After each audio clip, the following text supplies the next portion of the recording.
c'est la colonisation, l'empire colonial. Et donc, est-ce que la France s'est enrichie avec cet empire colonial? Avec plusieurs volets, parce qu'il y a quand même le volet algérien que Oui, tu as abordé, qui est un volet à part. Mais la France, parce que ça, c'est quand même un peu... Alors là, dans le genre poncif, dans le genre... On peut pas faire... Je vais résumer d'une phrase. Des Français se sont enrichis, mais la France s'est appauvrie. Tu vois ce que je veux dire? Voilà. Alors, si tu veux, c'est une approche très intéressante. Pour l'historien, c'est formidable parce que, moi, ma génération est une génération qui a vraiment vu des bouleversements. Par exemple, moi, quand j'étais des étudiants à Nanterre, en 67-68, on m'apprenait que les massacres de Katyn, c'est des Polonais, avaient été faits par les Allemands. Par les Allemands. Bon. Mais quiconque aurait dit le contraire se faisait excommunier. Il a fallu attendre la fin de l'Union soviétique pour qu'on apprenne que c'était les bolcheviks qui avaient tué les Polonais à Katyn. Intéressant. Quand je faisais mes études, l'idée qui dominait, on était dans la période post-coloniale, donc tous les mots venaient de la colonisation. Et là arrive un personnage extraordinaire qui s'appelait Jacques Marseille, un historien qui est mort maintenant malheureusement, il est mort jeune d'un cancer. Jacques Marseille est un historien de l'économie, qui est marxiste à l'époque. Et Jacques Marseille est étudiant, et c'est un garçon curieux, et il se dit, bon, ce que l'on dit sur la colonisation, bien sûr, c'est sûrement vrai, mais il n'y a rien qui étaye l'argumentaire de la colonisation au pillage. Oui. Donc moi, je vais vraiment faire une recherche économique pour démontrer que la colonisation a pillé. Donc il part dans cette idée-là, avec soutien de tous les professeurs marxistes de la Sorbonne, etc. Et puis, c'est l'époque où on faisait des doctorats d'État, ça dure 10 ans, ça durait 10 ans un doctorat d'État. Hein. C'est pas les petits machins qu'on fait maintenant en 2 ans, 10 ans. Hein. Il fallait que ce soit exhaustif. Et puis au bout de 5 ou 6 ans, quand tu faisais un doctorat d'État, tu soutenais ta thèse intermédiaire. C'est-à-dire que tu étais à la thèse intermédiaire, et là on te dit, bon, ok, bon, vous continuez, vous passez à autre chose. De toute façon, c'était hyper sérieux. Et là, au moment où il est dans sa thèse intermédiaire, il est en train de voir que c'est le contraire, que la colonisation a appauvri la France. Alors, il en parle à ses patrons qui maintenant lui disent, on ne peut pas dire ça, c'est pas possible, etc. Et là, il est courageux, il va jusqu'au bout. Il soutient sa thèse, il quitte le Parti communiste, parce qu'il était au Parti communiste, il quitte le Parti communiste, et là, il devient le pestiféré. Mais il soutient sa thèse, qui s'appelle Empire colonial français et capitalisme, histoire d'un divorce. Quelle est la thèse de Marseille? C'est une thèse d'économie, c'est une thèse sérieuse. La thèse de Marseille, c'est la suivante. La gauche française, la gauche d'affaires française, dont Jules Ferry, a vendu l'idée coloniale en disant « il faut aller faire des colonies, il faut aller coloniser, parce que ça va être de bonnes affaires pour la France. » Donc la gauche réussit à embarquer dans le projet la droite orléaniste. Et ce qui était un postulat chez Jules Ferry devient une réalité pour les anticolonialistes. Et Jacques Marseille démontre que dès le début, le capitalisme français se détourne de l'Afrique. Pourquoi? Ça ne rapporte pas. Ça ne rapporte pas. Parce que il faut tout créer. Il faut créer des routes, il faut créer des usines, il faut créer de tout. Et il démontre que dès 1914, le capitalisme français investit ailleurs qu'en Afrique. Par exemple, à la veille de la guerre de 14, le capitalisme français a plus d'investissements dans le seul empire ottoman que dans ses colonies africaines. Okay. Résultat, puisque nous nous sommes créés des contraintes de souveraineté, il faut quand même faire des écoles, faire des routes, etc. Donc c'est l'État français qui va prendre la place du capitalisme privé. Donc le pari de Jules Ferry, qui était d'attirer le capital privé en Afrique, aboutit à quoi? À une fuite du capital privé remplacé par le capital d'État, c'est-à-dire par les impôts de tes grands-pères et des miens. Donc c'est le budget de l'État français qui va suppléer cette carence du capitalisme. Parce que les capitalistes ont compris que ça n'avait pas d'intérêt. Donc nous utilisons son livre « Capitalisme français et colonisation, histoire d'un divorce ». Donc, pendant toute la période coloniale, c'est le budget de l'État français, donc les impôts des Français, qui va tenter de développer l'Afrique, qui va créer des ponts, des routes, des hôpitaux, des écoles, etc. etc. Donc la France se ruine. Mais ça ne rapporte pas vraiment, en fait. Mais des Français vont s'enrichir. Parce qu'il va y avoir des contracteurs, il va y avoir des commerçants, etc., qui vont s'enrichir. Mais pas la France. Ce qui va conduire Raymond Cartier à parler à un moment donné, la Corrèze avant le Zambèze. Parce que dans les années 1950, en Algérie, au Maroc, en Tunisie, tu avais l'électricité partout, le téléphone partout, tu avais des routes, en Corrèze, ils s'éclairaient à la bougie, ils n'avaient pas l'eau courante. Et c'est pour ça qu'il a fallu 20% en 1958, 20% du budget de l'État français pour l'Algérie. Et pour l'Algérie. Voilà, c'est pas viable. Imagine. Alors, donc, ça, c'est la thèse de Marseille. Alors, Marseille fait un travail de pionnier, tout à fait extraordinaire. Ce travail de pionnier a été fait également pour les colonies anglaises, mais à une échelle beaucoup plus vaste, et également à partir du 18e, etc. Donc, si tu veux, nous avons pour... Le problème, c'est que les Français ne lisent pas l'anglais, mais il y a l'énorme histoire des colonies britanniques d'Oxford, les 6 volumes, tout ceci est expliqué dans le domaine britannique, etc. Alors, ensuite, le relais de Marseille va être pris par un élève de Marseille, qui aussi, malheureusement, est mort, lui aussi d'un cancer, c'est Daniel Lefebvre, qui était un gauchiste. Moi, je me souviens, je me suis battu contre lui. Moi qui étais dans un groupe, moi j'étais dans les groupes, comment dire, on dirait maintenant de l'ultra-droite. Ah oui, le nouveau terme, oui. À l'époque, moi j'étais le patron du service d'ordre de l'Action française à l'époque. Avec les camarades d'Occident, bon, on se fritait. Bon, moi, je me suis battu contre Lefebvre. Lefebvre était aux jeunesses étudiantes communistes, et on a eu une bagarre. Là, peu de temps avant sa mort, on rigolait, parce qu'il y a une fameuse bagarre à la Sorbonne, on était en face. Hein. Donc, et à lui aussi, il est communiste, il est marxiste au départ, et c'est un élève de Marseille. Il est un peu plus jeune que Jacques Marseille, et lui, il se dit, Marseille a fait une étude globale, moi je vais centrer sur l'Algérie. Et quand il commence son étude, il est marxiste. Hein. Il veut montrer que la France a pillé l'Algérie. Et il va faire cette thèse extraordinaire qui s'appelle « Chère Algérie ». Ça, il faut le lire. Ça. Quand on a lu « Chère Algérie », on a compris. Le baratin de l'équipe Bouteflika, du FLN, etc. La rente de situation des voleurs, de ces gens qui ont ruiné ce pauvre peuple algérien depuis l'indépendance en s'en remplissant plein les poches et qui, pour faire passer la pilule de leur vol, accusent la France. Hein. Oui, comme disait je ne sais plus qui, c'est l'Algérie gouvernée par l'alliance des coffres-forts et des baïonnettes. C'est joli comme expression. Hein. Et donc, la thèse de Lefebvre est très claire, montre bien tout ça. Bon, on pourrait détailler mais Lefebvre montre même la main-d'œuvre algérienne en France coûtait.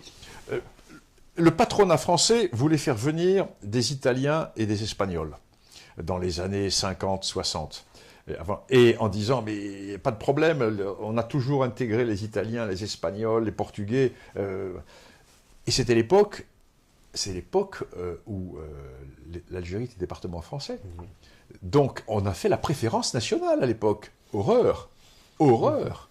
Donc, on a fait venir des ouvriers algériens plutôt que des ouvriers espagnols, portugais, etc. Alors que ça coûtait beaucoup plus cher, parce qu'il fallait les former, etc.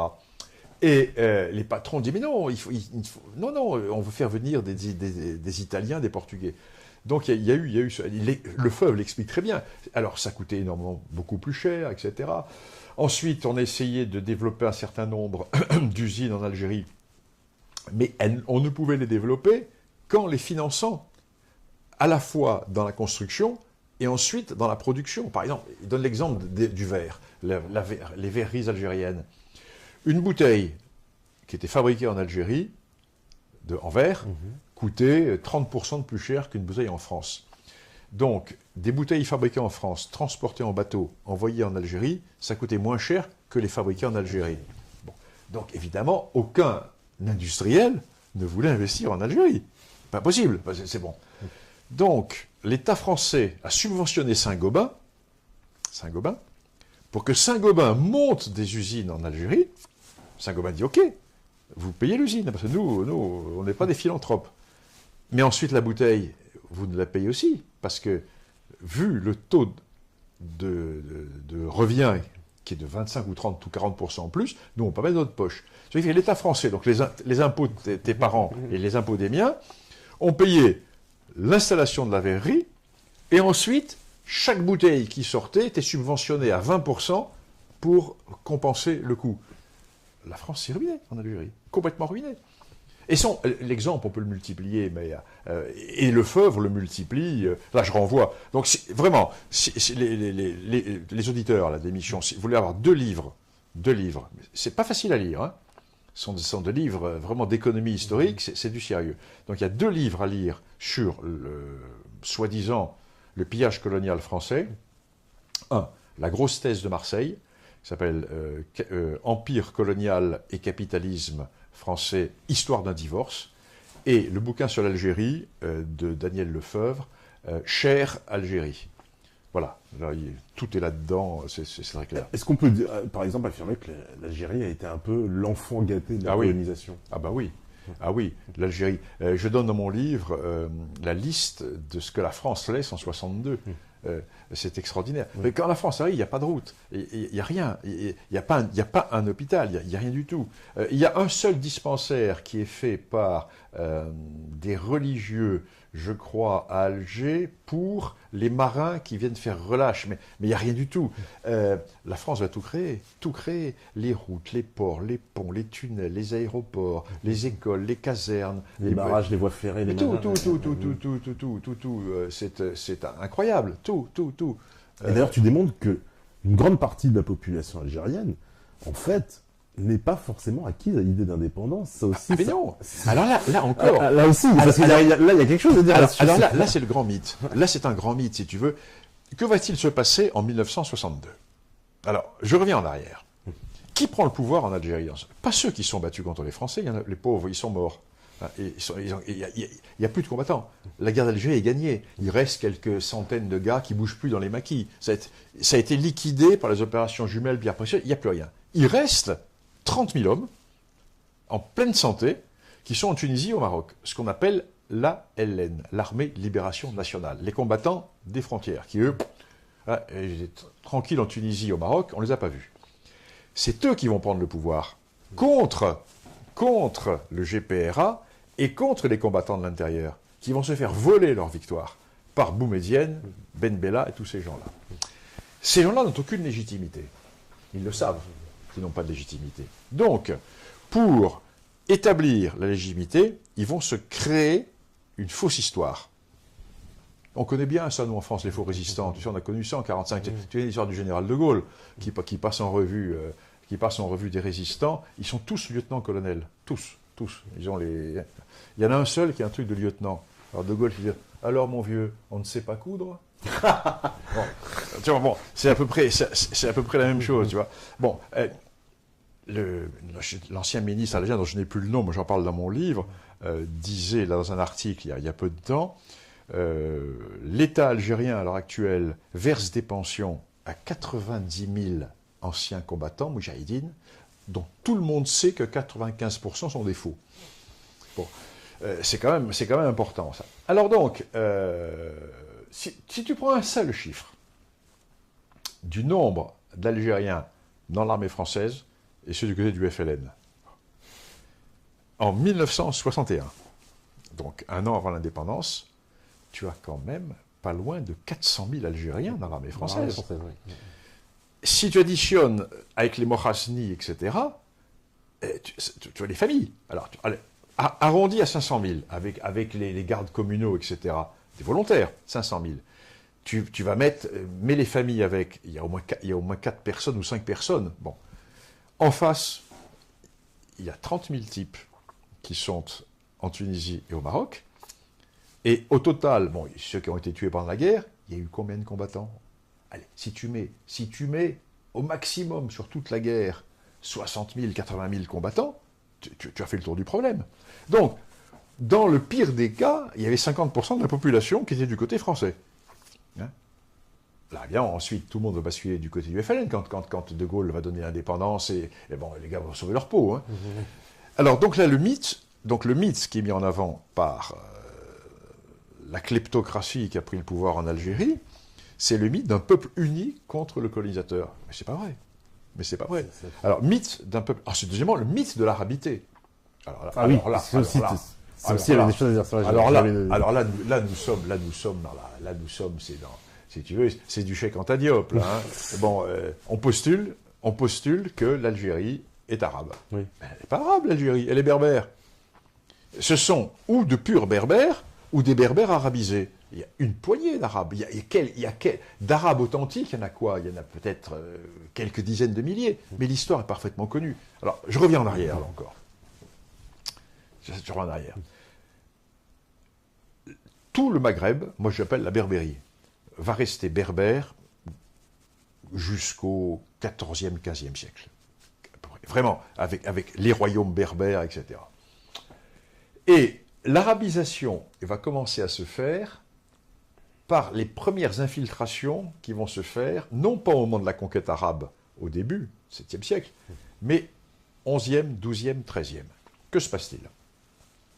Il se passe que sortent d'Arabie Saoudite, de la péninsule arabique, des Bédouins.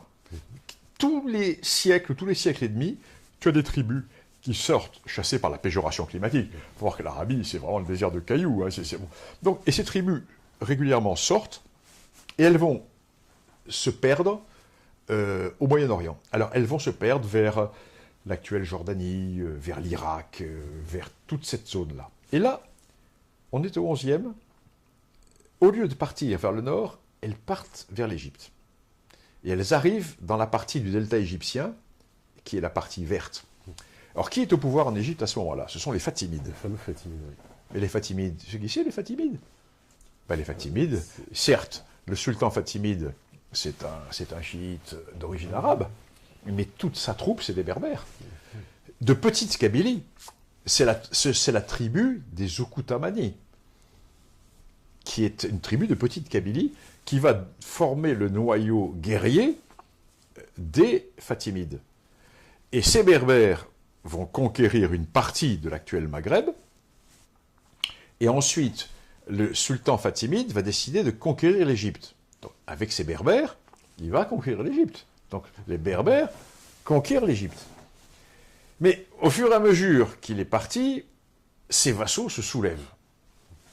Et au même moment, arrivent ces tribus arabes qui sortent d'Arabie. Et les sultans fatimides se disent, on n'a pas la force de repousser ces Arabes. Si on les envoyait vers le Maghreb, on se débarrasserait d'eux, et en même temps, ça nous permettrait de punir nos sujets révoltés berbères. Eux-mêmes sont berbères, monsieur révoltés. Et ils leur font des titres de propriété. Allez vers l'ouest, c'est à vous. Donc ces tribus arabes, ce sont les Beni Hilal, Beni Solahim, Beni Mahil, etc. Toutes les tribus, on les connaît parfaitement. Et elles arrivent sur le Maghreb. Et là, les Berbères se divisent. Les Berbères, c'est comme les Gaulois, hein. C'est la division permanente, les luttes intestines, etc. Et les clans berbères vont utiliser ces Arabes comme mercenaires. Et ces Arabes vont prendre de plus en plus de pouvoir, et finalement vont réussir à prendre des zones entières. Et ils vont associer à leur groupe des Berbères, qui sont déjà musulmans. Mais ces Arabes leur disent, oui, vous êtes des musulmans, mais vous êtes presque des dhimmis, hein, vous n'êtes pas des vrais musulmans, parce que nous sommes Arabes, nous sommes vraiment dans la lignée directe du prophète, ou de la famille, ou des clans des tribus du prophète. Donc, ces Berbères, pour acquérir une légitimité musulmane plus forte, vont rentrer dans les généalogies de ces tribus arabes. Ce qui fait qu'aujourd'hui, tu vas voir un gars qui va te dire, oui, moi je suis arabe, regarde, un tac, mon ancêtre. Oui, mais là, arrête-toi cet ancêtre-là. Ah oui, eh ben, tu vois, c'est cet ancêtre-là qui a changé de nom et qui est rentré dans la généalogie des tribus arabes. Ce qui fait qu'aujourd'hui, en Algérie, tu as les 3/4 de la population qui pensent être arabes, alors sont des berbères. Alors c'est très simple, il suffit de faire des études génétiques. Hein. Parce que maintenant, on a très bien quel est l'haplotype, l'allèle des berbères. Tu fais une analyse génétique et tu vas dire, moi, je suis berbère ou je suis arabe. Si tu proposes ça en Algérie, tu te fais couper le cou. Hein, parce que tu démontres que l'Algérie n'est pas arabe et qu'elle est berbère. Bon. Alors, de berbérophones, il n'y en a plus beaucoup, il y en a 20%. Mais de berbères génétiques, il y en a 90%. C'est très clair. Alors, pourquoi cette arabité? Donc, 1962, 63, arrivent au pouvoir des gens illégitimes. Ils ne sont pas battus contre les Français. Ceux qui sont battus contre les Français, ils sont morts ou ils ont été marginalisés. Donc, ils vont affirmer leur pouvoir sur 2 ou 3 thèmes qui vont devenir l'histoire officielle qu'on ne peut plus discuter. 1. Peuple uni contre l'occupant français, premier mensonge. Et deuxièmement, arabité de l'Algérie. Ce qui va entraîner, dès le début, si tu veux, le soulèvement d'Aïd Ahmed et de la Kabylie, etc. Et le soulèvement de la Kabylie qui va s'arrêter parce qu'au même moment, une guerre va éclater avec le Maroc, la guerre des Sables. Et la guerre des Sables va faire que les Kabyles vont rentrer si tu veux, dans le moule pour la guerre contre le Maroc, etc. Mais on est donc sur un double postulat qui est ancré, qui est posé à partir de ce moment-là, une fausse histoire. Et les Algériens le savent. Enfin, les Algériens, non, les élites algériennes le savent. C'est pour ça que Mohamed Harbi disait l'histoire, c'est à la fois l'enfer et le paradis des Algériens, parce que tout le monde sait que c'est une fausse histoire. Donc, on s'invente une fausse histoire pour sortir de la fausse histoire, tu vois. Donc, pour sortir de l'enfer, on s'invente un paradis. Non, mais c'est intéressant. Et ils s'appuient justement sur cette arabité pour affirmer toute leur fausse histoire. Mais... oui. En disant, voyez, d'accord, nous ne nions pas qu'il y avait des berbères, mais à partir du moment où vous vous êtes converti à l'islam, vous êtes rentré dans la culture arabe. Et à partir de ce moment-là, c'est fini. Vous êtes des Arabes. Mais non, combien d'Algériens te disent oui, mais je suis arabe. Mais non, je n'étais pas arabe. Tu n'es pas arabe. Tu es berbère. Tu es berbère de culture arabe. Parce qu'en plus, l'Algérie, dans cette époque, justement,